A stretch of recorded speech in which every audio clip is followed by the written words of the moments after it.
श्रोता प्रेमियों, मैं राम सागर शास्त्री आप लोगों के समक्ष एक प्रसंग रखने जा रहा हूं।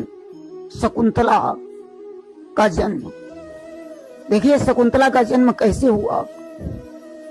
जिस समय विश्वामित्र ब्राह्मण पद हेतु तपस्या में मग्न थे और उन्होंने अन्न जल का परित्याग कर दिया और समाधि में लीन हो गए, उस समय सारा सुरमंडल भयभीत हो गया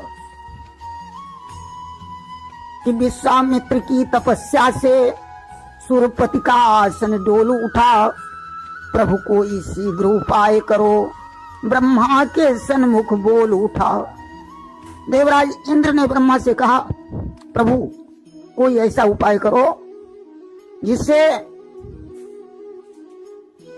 विश्वामित्र की तपस्या भंग हो। ब्रह्मा ने कहा, मेनका को अति शीघ्र वहां भिजवा दीजिए, उसके ही द्वारा हे सुरेश मुनि का तप भंग करा दीजिए। ब्रह्मा ने कहा, हे इंद्र, विश्वामित्र की तपस्या को भंग करने का एक ही उपाय है कि मेनका को वहां भेजकर विश्वामित्र की तपस्या को भंग करवा दीजिए। आज मेनका को बुलाया और विश्वामित्र के पास में भेजा। कौशिक के पास पहुंच करके मेनका नेत्र दिखलाने लगी। मनोहरण रसीली तानों से मुनिवर का चित्त डिगाने लगी। आज मेनका पहुंची है विश्वामित्र के पास में, समाधि भंग करने के लिए नृत्य करने लगी, सुंदर गीत गाने लगी। विश्वामित्र की समाधि डिगने लगी कि डिगी समाधि खुल गए। मुनि के चक्षु विशाल, दृष्टि मात्र से हो गई गर्भवती तत्काल। मुनिवर विश्वामित्र की समाधि भंग हो गई। विश्वामित्र की दृष्टि मात्र से मेनका गर्भवती हो गई। सज्जनों, जब मेनका गर्भवती हो गई, आज मेनका ने मुनिवर से प्रार्थना की कि हे मुनिवर, अब मैं स्वर्ग को किस प्रकार जाऊं कि मैं गर्भवती होकर मुनीश किस तरह स्वर्ग को जाऊंगी। सुरपति पूछेंगे जब मुझसे तो क्या कहकर समझाऊंगी। अब मैं गर्भवती हूं, स्वर्ग को जब मैं जाऊंगी, इंद्र मुझसे पूछेंगे तो मैं क्या उत्तर दूंगी। इसलिए कि अब साथ तुम्हारे ही रहकर अपने 10 मास बिताऊंगी। जब प्रसव श्राव हो जाएगा तब लौट स्वर्ग को जाऊंगी। अब तो मुझे 10 महीनों तक यहीं रहना पड़ेगा। जब मेरा प्रसव श्राव हो जाएगा तब मैं स्वर्ग को जाऊंगी। अब तो विश्वामित्र लाचार हो गए। अस्तु मेनका उसी आश्रम में रहने लगी। धीरे धीरे समय चक्र आगे बढ़ा कि धीरे धीरे इस तरह बीत गए 10 मास। पुत्री रत्न के जन्म का समय आ गया पास। धीरे धीरे 10 महीने बीत जाते हैं और पुत्री के जन्म का समय सन्निकट आ जाता है। सज्जनों, आज मेनका ने एक पुत्री को जन्म दिया। पुत्री जब पैदा हुई, छाया रंज मलाल, झाड़ी में उसने दिया उस कन्या को डाल। जिस समय पुत्री का जन्म हुआ, आज मेनका ने उस पुत्री को एक झाड़ी में डाल दिया और झाड़ी में डालकर स्वर्ग को चली गई। वह स्वर्ग को झाड़ी अंदर फेंक। हरि की इच्छा से वहां पक्षी आया एक। मेनका तो स्वर्ग को चली गई। इधर वो कन्या झाड़ी में पड़ी है। एक शाकुंतल नाम का पक्षी आ गया और पक्षी ने देखा कि कन्या एक झाड़ी में पड़ी है। आज उसने अपने पंखों की छाया उस कन्या के ऊपर कर दी कि पंखों को फैला कर उसने कन्या के ऊपर छाया की। वही था शाकुंतल पक्षी जिसने बच्ची पर दाया की। उसने पंखों को फैलाकर कन्या के ऊपर छाया कर दी। वो शाकुंतल पक्षी था। सजनों, उसी समय महर्षि कण्व उस झाड़ी के पास से गुजरे तो झाड़ी में किसी बच्ची के रोने की आवाज उनके कानों में पड़ी कि उस झाड़ी के पास से गुजरे जब मुनिराज, पड़ी अचानक कान में रोने की आवाज। जैसे कान में किसी बच्ची के रोने की आवाज आई, कण्व वहां रुक जाते हैं। कण्व ने झाड़ी के अंदर जाकर के देखा। क्या देखा कि जा करके देखा एक कन्या झाड़ी में पड़ी रो रही है। पंखों की छाया किए हुए एक चिड़िया पड़ी सो रही है। मुनिवर ने जाकर के देखा, कन्या पड़ी रो रही है। एक पक्षी उसके ऊपर अपने पंखों की छाया किए हुए है। बड़ी दया से उनका हृदय भर गया। आज कण्व ने उस कन्या को अपनी गोद में उठा लिया कि झट उठा लिया निज गोदी में, आश्रम पर उसको ले आए और शकुंतला शुभ नाम रखा। मुनिवर मन में अति हर्षाए। गोद में उठा लिया, उस कन्या को आश्रम पर ले आए हैं।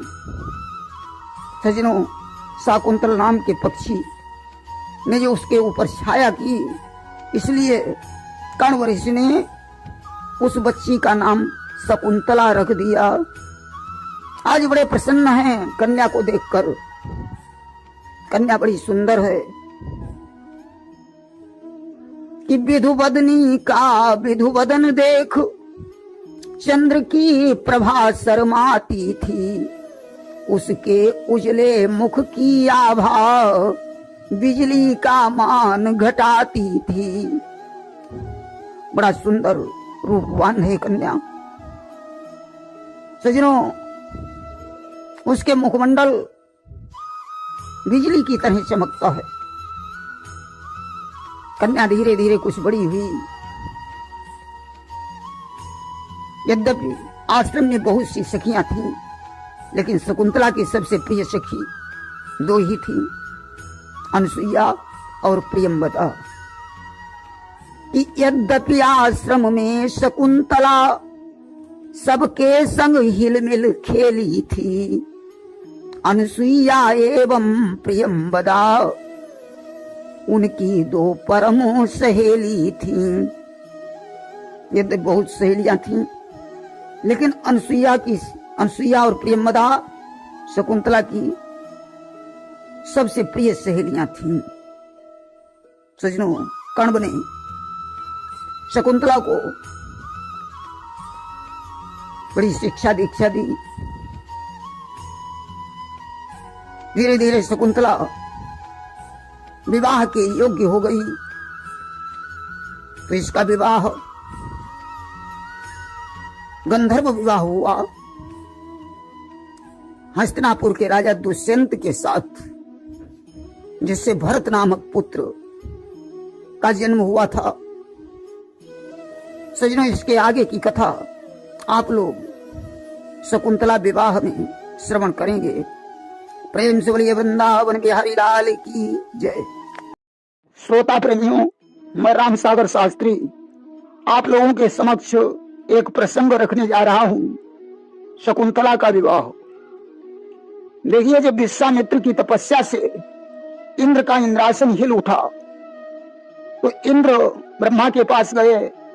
ब्रह्मा ने कहा, देवराज, मेनका अप्सरा को भेजकर विश्वामित्र की तपस्या भंग करा दीजिए। इंद्र ने मेनका को भेजा, उसने नृत्य गान करके विश्वामित्र की तपस्या में बाधा पहुंचाई। विश्वामित्र की तपस्या भंग हो गई। वे मेनका पर मोहित हो गए।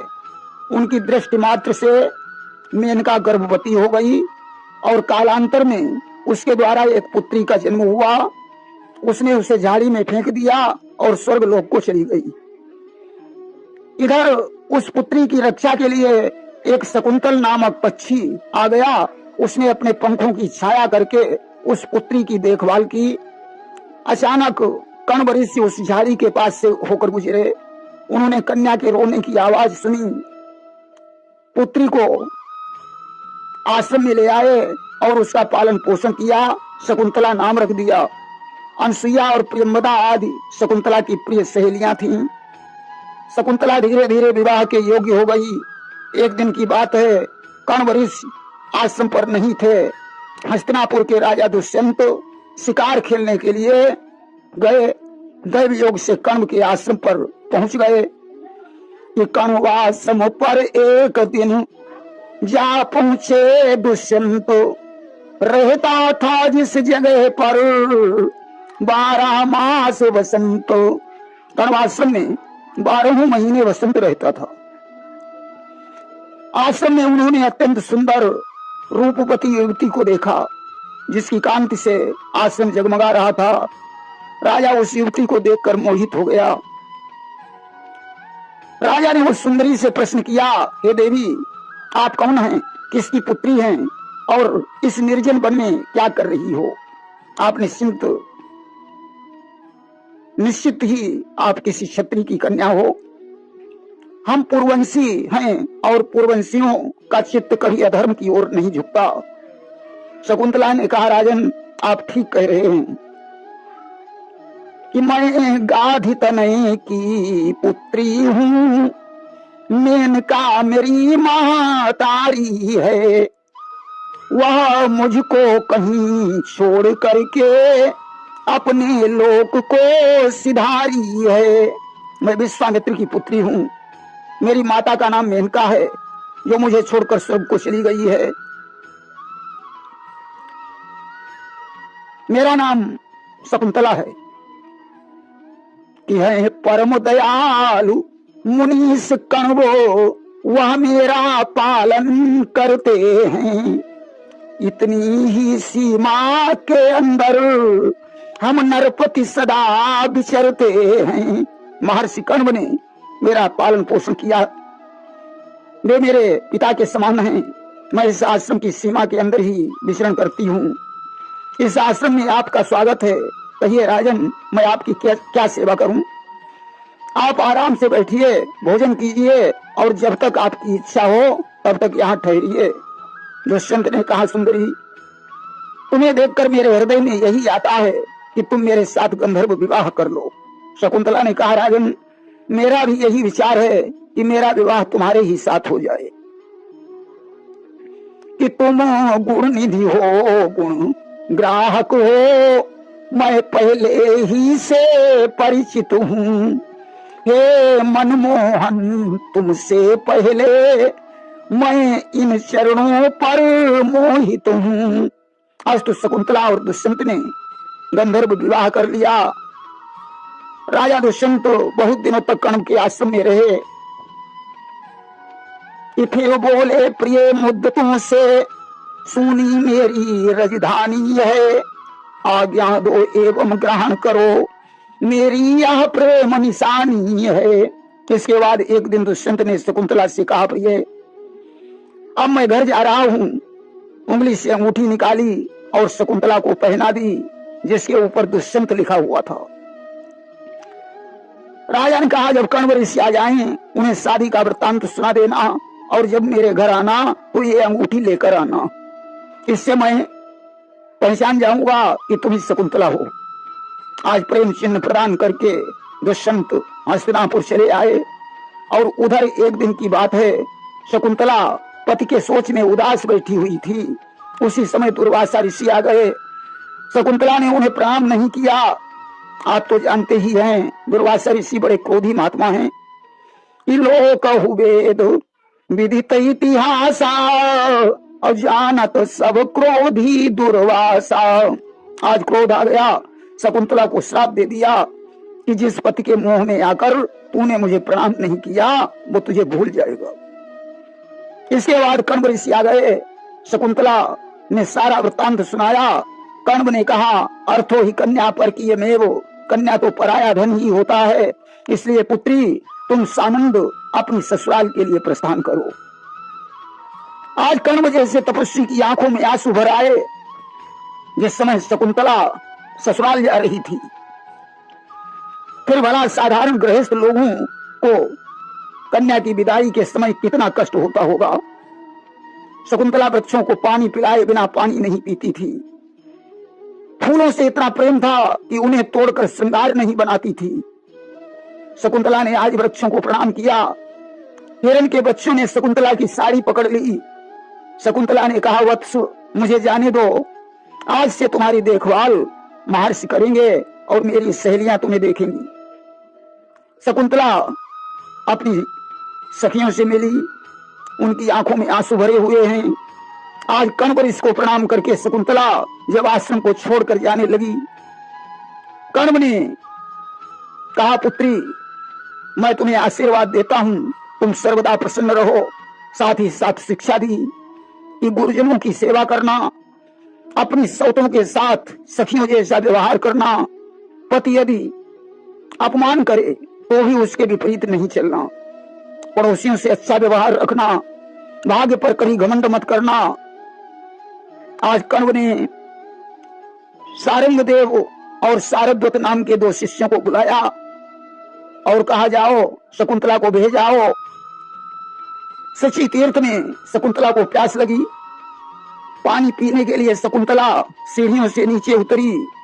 अंजलि में जल लेते समय वह अंगूठी सरोवर में गिर गई।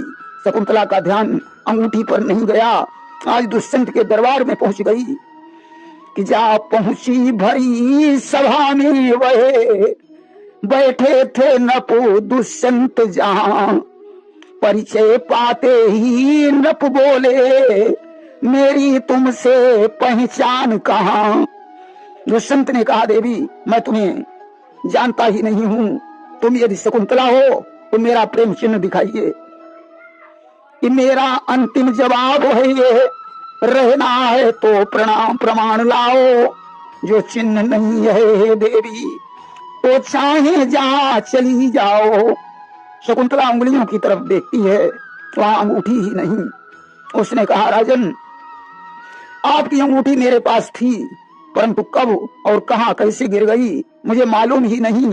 शकुंतला ने बहुत कुछ कहा, परंतु दुष्यंत ने उसे दरबार से बाहर निकाल दिया। शकुंतला रोती हुई पुनः कण्व ऋषि के आश्रम पर लौट आई और शकुंतला की गिरी हुई अंगूठी को एक मछली निकल गई थी। और उसी मीन को एक दिन लाया पकड़ कहार, पेट चीर विस्मित हुआ मुदरी एक निहार। उसी मछली को एक दिन एक मछुआरा पकड़ लाया। जब उसने उसका पेट चीरा तो पेट से एक अंगूठी निकली जिस पर दुष्यंत लिखा हुआ था। मछुआरे ने वो अंगूठी दुष्यंत के पास भिजवा दी। अंगूठी देखकर राजा को शकुंतला की याद आ गई। उन्होंने उसका पता लगाने के लिए सेवकों को भेजा, मगर कोई पता नहीं चला। शकुंतला उस समय गर्भवती थी, अतः कण्व के आश्रम पर शकुंतला ने एक बच्चे को जन्म दिया। कण्व ऋषि बड़े प्रसन्न हुए, उन्होंने उस बच्चे का नाम भरत रख दिया। कण्व ने उसकी सुरक्षा के लिए एक काला धागा अभिमंत्रित करके उसके गले में बांध दिया और आन लगा दी कि माता पिता के अलावा जो कोई इस धागे को छुएगा तो ये सर्प बनकर उसे डस लेगा। भरत सिंह के बच्चों के साथ खेलता था, इसलिए वीर बना। आज के बच्चे किसके साथ खेलते हैं? पिल्लों के साथ। अब आप बताओ ऐसे बच्चे वीर कैसे बन सकते हैं? पहले बच्चे को लोरी गाकर माताएं सुलाती थीं, वीरों की गाथाएं सुनाती थीं। आज बच्चे को माताएं कैसे सुलाती हैं? बेटा सो जाओ, नहीं तो बिल्ली आ जाएगी, तुम्हारे कान काट ले जाएगी। बच्चा ससेट जाता है। कहानी सुनाती हैं तो किसकी? एक चिड़िया थी, ये कहानी सुनाती। बेचारा बच्चा वीर कैसे बन सकता है? आज तो एक दिन की बात है, महाराज दुष्यंत देवराज इंद्र की सहायता के लिए गए हुए थे। वापस लौटते समय वे कण्व ऋषि के आश्रम पर पहुंचे, जहां 5 वर्ष का बालक सिंह के बच्चे के दांत गिन रहा था। ये दांत गिन रहा था खड़ा उस बच्चे के लाल, आ पहुंची उस जगह पर एक नारी तत्काल। तभी शकुंतला की सहेली प्रियंवदा आ गई। उसने भरत से कहा, सिंह के बच्चे को छोड़ दो, अन्यथा सिंहनी तुम पर हमला कर देगी। भरत ने कहा, आने दो सिंहनी को, मैं उससे भी निपट लूंगा।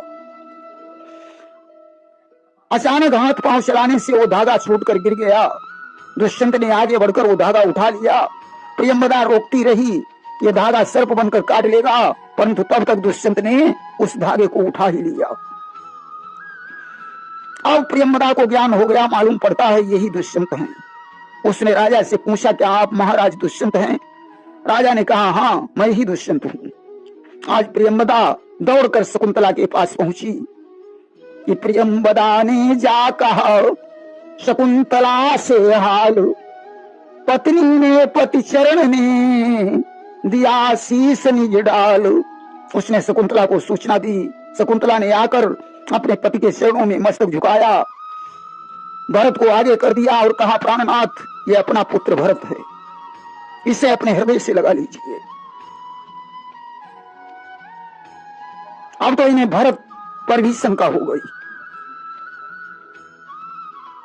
कि आकाश मार्ग से उसी समय सुर बोले, राजन रहम करो, मिल गया प्रमाण मान रखो, प्रिय शकुंतला को ग्रहण करो। उसी समय आकाशवाणी हुई, राजन यह आपका ही पुत्र है, शकुंतला को ग्रहण कर लो। अस्तु आकाशवाणी सुनकर राजा भरत पुत्र और शकुंतला के सहित हस्तिनापुर वापस आए हैं। लेकिन भरत के नाम पर ही हमारे देश का नाम भारत पड़ा। भरत ने आगे चलकर 27,000 वर्ष राज्य किया, 133 अश्वमेध यज्ञ किए। विदर्भ नरेश की 3 पुत्रियों के साथ इनका विवाह हुआ। राजा के यहाँ कई काले कुरु पुत्र पैदा हुए। रानियों ने उन्हें राजा से चुराकर गंगा जी में फेंकवा दिया। इस बात का पता राजा को नहीं चला। इसके बाद भरत जी कण्व के पास पहुंचे। कण्व ने एक मंत्र प्रदान किया और यज्ञ का आयोजन करवाया, जिससे इनके यहाँ भरद्वाज नामक पुत्र का जन्म हुआ। प्रेम से बोलिए वृंदावन बिहारी लाल की जय।